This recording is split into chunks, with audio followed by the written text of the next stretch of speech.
Now that we've practiced the initial assessment, let's move on to the primary assessment.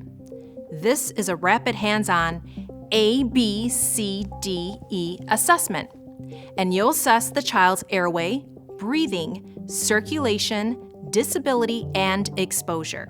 We'll start with the airway and breathing sections of the primary assessment. Now, the first thing you want to do is determine if the upper airway is patent and maintainable.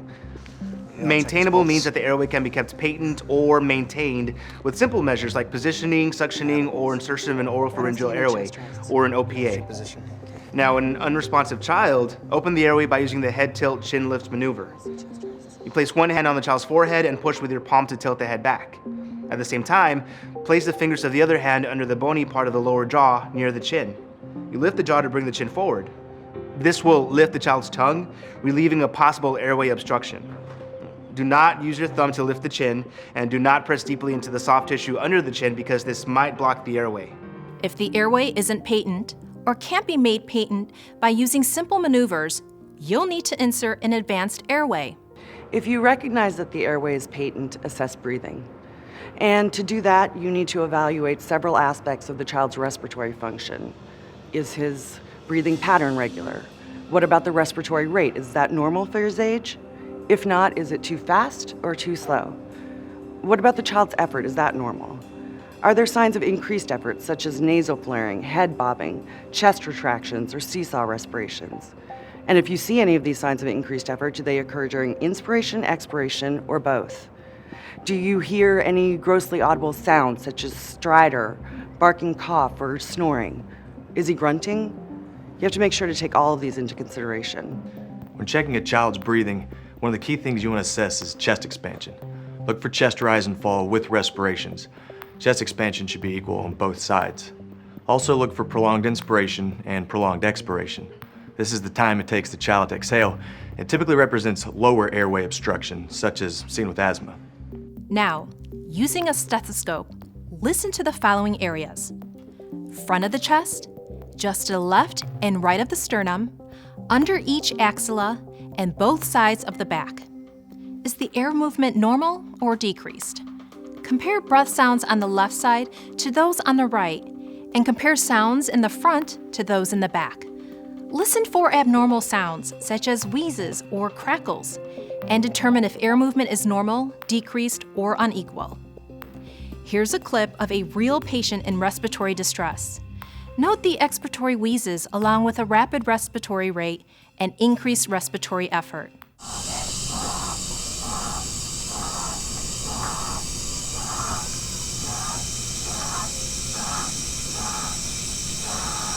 Pulse oximetry generally gives an accurate estimate of hemoglobin oxygen saturation, but does not provide evidence of oxygen delivery. It also does not provide information about carbon dioxide elimination, which is referred to as ventilation.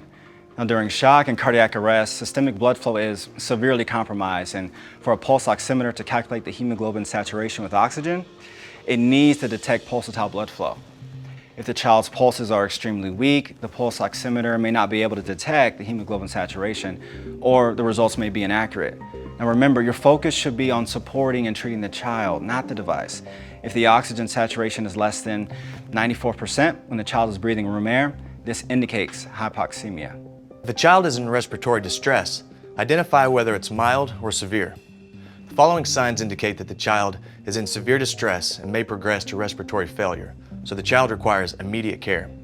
Decreased level of consciousness, very rapid or inadequate respiratory rate, significantly increased or inadequate respiratory effort, and low oxygen saturation or cyanosis, despite high concentration oxygen.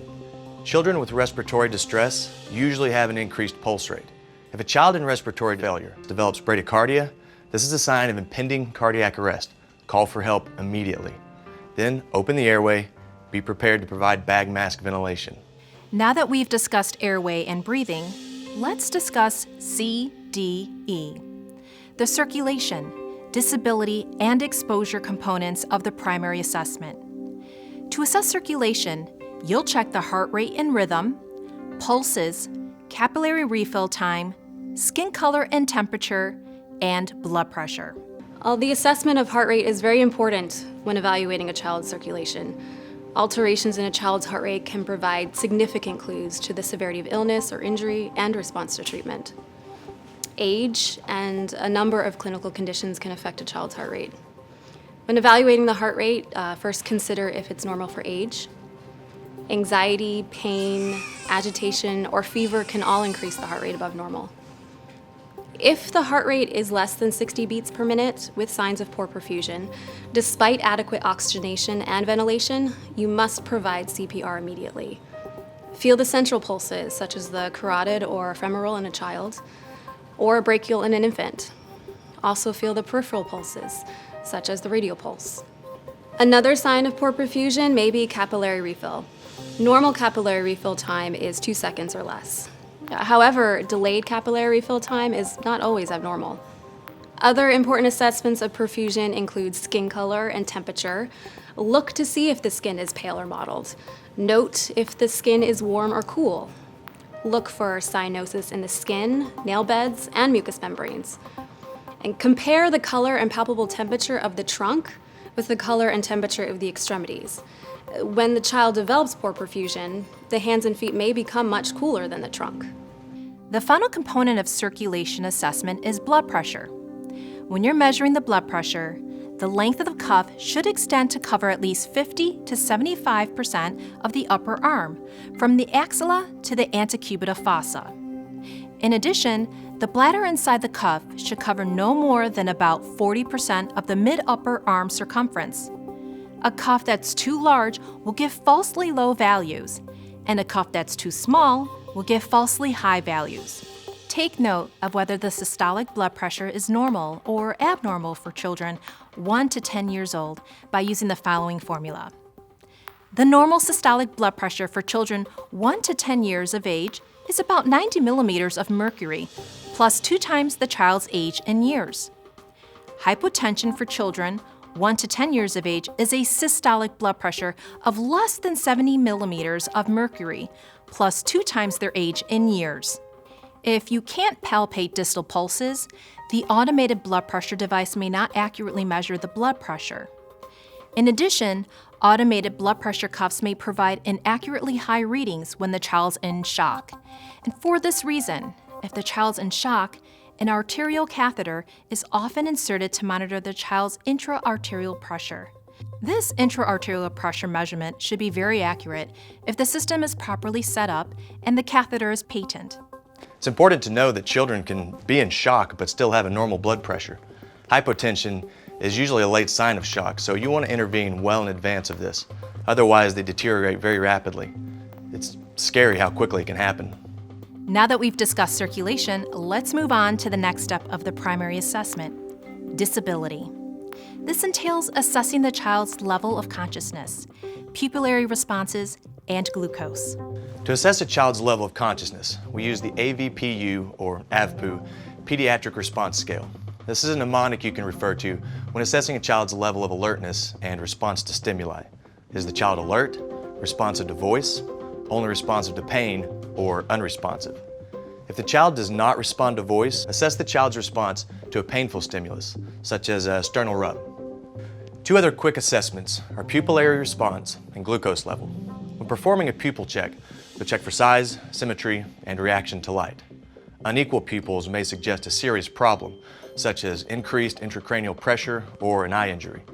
Normally, the pupils rapidly constrict in response to light.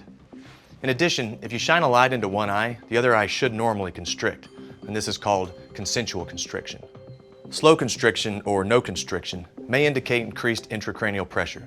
If one or both pupils are dilated, particularly if they don't react to light, the child may have a severe and life-threatening increase in intracranial pressure and require immediate evaluation and treatment.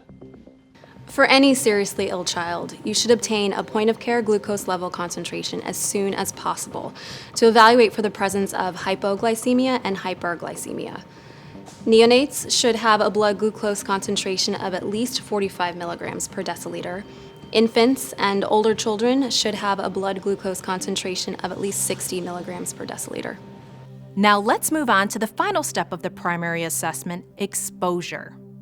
This component focuses on monitoring the child's temperature and examining the skin for evidence of injury, bleeding, or rashes.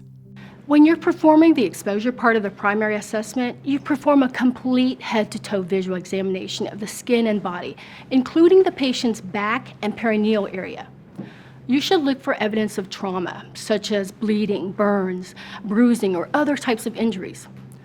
Also, look for the presence of any type of discoloration or rash, such as petechiae or purpura, which are non-blanching purple discolorations in the skin caused by bleeding from capillaries and small vessels. Check the child's temperature. Note if the temperature is normal, high, or low. Although infections are usually associated with fever, serious infections, especially in infants and immunocompromised children, may cause hypothermia. Let's break to practice the primary assessment skills you just learned. You'll see a typical emergency situation you might encounter in your work. Then we'll stop to let you make your initial assessment.